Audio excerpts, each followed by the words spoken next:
नमस्कार दोस्तों, स्वागत है आपका और आपके साथ मैं हूं आशी त्यागी। दोस्तों, भारत में अगर कहीं ये समझना हो कि कानून सच में बराबर है या नहीं, तो किसी बड़े संवैधानिक भाषण की जरूरत नहीं होती। बस देखिए कि किस पर आरोप लगते ही बुलडोजर निकलता है और किस पर आरोप लगते ही रिश्तेदारी याद आ जाती है। ये लाइन का जिक्र मैंने इसलिए किया है दोस्तों, क्योंकि जब किसी मुस्लिम व्यापारी की मीट फैक्ट्री पर शक होता है, तो वो सिर्फ एक फैक्ट्री नहीं रहती है। वो धर्म, संस्कृति, गोरक्षा और राष्ट्रवाद का न जाने क्या क्या मुद्दा बना दी जाती है। लेकिन जब वही मीट, वही कारोबार और वही आरोप सत्ता से जुड़े लोगों पर आते हैं, तो जवाब जवाब मिलता है, छोटा भाई है, छोटे भाई को सब माफ होता है। दोस्तों, ये जो बयान है ये पूरे सिस्टम को नंगा करने के लिए काफी है। जी हां, काफी है। आज हम इसी बयान की चर्चा करेंगे, इस बयान को समझेंगे कि इसके मायने क्या हैं। तो बयान का मतलब क्या है वो आप समझिए।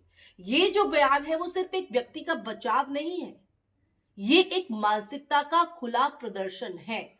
ये बताता है कि देश में कानून लिखित रूप में सबके लिए एक है, सबके लिए, लेकिन लागू करते वक्त उसका धर्म, जाति और राजनीति पहचान बदल जाती है। मुझे पता नहीं है कहना अपने आप में एक रणनीति है।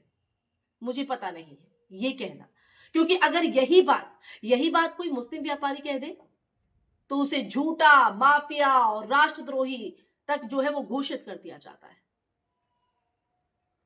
अब आते हैं मीट इंडस्ट्री पर, उसकी हकीकत बनाम राजनीति पर। भारत में मीट इंडस्ट्री कोई गैरकानूनी धंधा नहीं है।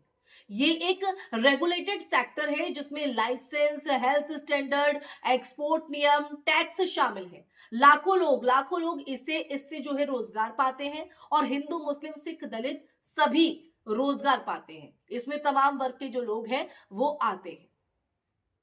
तो ये अपराध नहीं है, एक रेगुलेटेड सिस्टम है। लेकिन पिछले कुछ सालों से आप देखिए, पिछले कुछ सालों में मीट कारोबार को जानबूझकर मुस्लिम पहचान से जोड़ दिया जाता है। ये कारोबार नहीं, सांप्रदायिक नैरेटिव बन गया है इसके चलते। जहां मुस्लिम नाम दिखा, वहां अवैध मीट का शोर। जहां अपना आदमी दिखा, वहां जानकारी नहीं, मुझे पता नहीं है, ये नैरेटिव।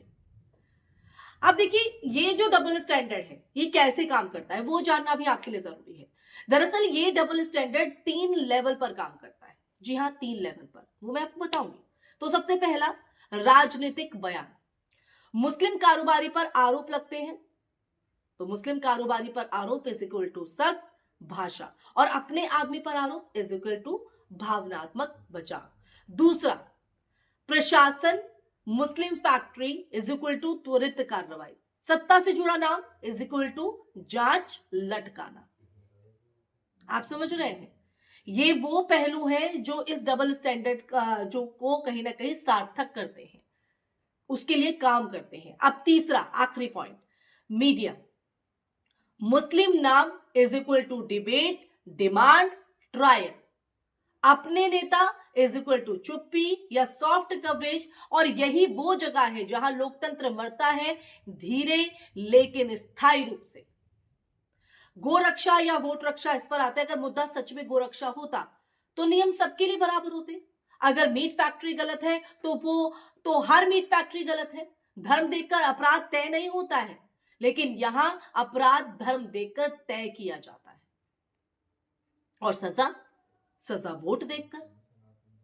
यही है ना सच्चाई। और दोस्तों, यही वजह है कि गोरक्षा अब आस्था का नहीं, राजनीतिक हथियार का मुद्दा बन चुकी है। अब मुस्लिम व्यापारियों पर दबाव क्यों क्यों उन्हें निशाना, उन्हें टारगेट बनाया जाता है? क्योंकि ये सबसे आसान टारगेट है। विरोध कम, डर ज्यादा, और बहुसंख्यक ध्रुवीकरण आसान। मीट फैक्ट्री पर कार्रवाई असल में एक संदेश होती है, एक मैसेज होती है, सीमा में रहो। ये कानून का संदेश नहीं, सत्ता का संदेश होता है।